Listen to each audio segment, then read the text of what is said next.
Actually, the real phrase is advanced persistent threat.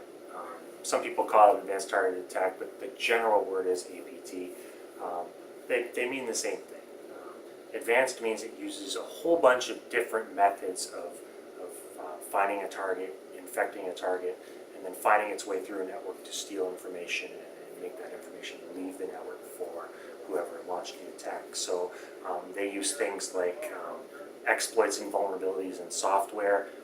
For example, if you're using an older version of Internet Explorer or an older version of Adobe Flash, typical pieces of software that a lot of people use, but you haven't updated to the latest version, a lot of times these people behind these attacks will develop pieces of malware that take advantage of the holes in these older pieces of software that have been fixed, but you just haven't updated to the newest version. Okay.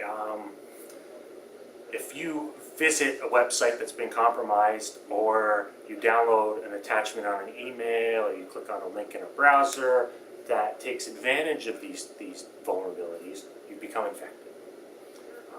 That's how these APT and ATA teams work. Is they spend a significant amount of time researching a target by spending weeks or months on finding a target. Say they want to target a newspaper. Well, they'll spend as much time as they can on Facebook, on LinkedIn, and all these various social media sites, plus search engine, Googling for people. They'll find a list of potential targets, and then when they find a list of targets, they'll spend some time trying to figure out, well, who are the people that this person might know in their business. If they can get access to who they're connected to on LinkedIn inside the company, there's a good chance that they probably work with these people. They can find out who your boss is, they can find out who your boss's boss is, and then they craft these specially designed emails. And they're called spear phishing emails. They're much more directed than a phishing email, so hence the spear phishing. They may create an email that looks like it came from your boss's boss, and inside that email there might be a PDF or a spreadsheet of some sort.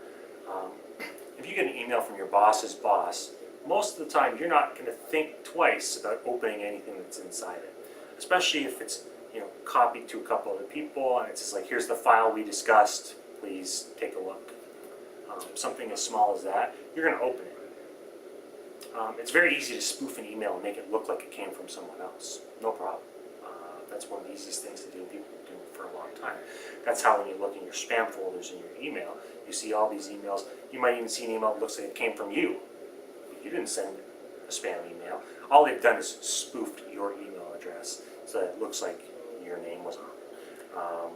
You open that spreadsheet or you open that PDF or whatever the attachment is, if your machine hasn't been properly patched to the latest versions, it's a very good chance you're now infected with some sort of virus or malware. And most times, the persistent part of the advanced persistent threat means that these viruses and malware are designed to be quiet, be stealthy, to be unobtrusive, and to lay low on your system and not make any noise or make any overt signs that you've been infected with anything, and they just sit there in the background and they just watch. Now, in the cases of financial theft, they're watching for you to put a credit card number somewhere, log into your banking site, things like that, and they want to steal that information and send it back to the person that infected you. Now, on the APT side,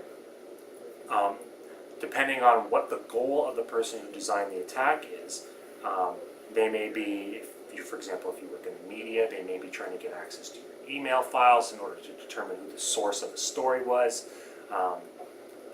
In the case of China and some of their purported activities, the New York Times was a target for them. Someone in the New York Times published a pretty embarrassing story about then Prime Minister. Well, they wanted to find out who were the people inside China that leaked this information to the New York Times, so they launched this advanced persistent threat attack on the New York Times in order to try and steal their email and determine who the source of the story. So the motives for all these different groups are much different. In the case of the United States and Israel, while never, it's been sort of winkingly acknowledged by the United States that they were behind it, but the Stuxnet attacks on Iran were designed by the United States in cooperation with the Israelis to try and throw a wrench in the works of Iranian nuclear enrichment facilities. Turns out it was relatively successful. It managed to target these centrifuges and spin them out of control so that they would just break down, and the Iranians wouldn't be able to enrich their uranium from low grade to high grade and be able to use them for nuclear weapons. So all these groups have different reasons for doing what they do, but the reality is they're all very, very complex and hard to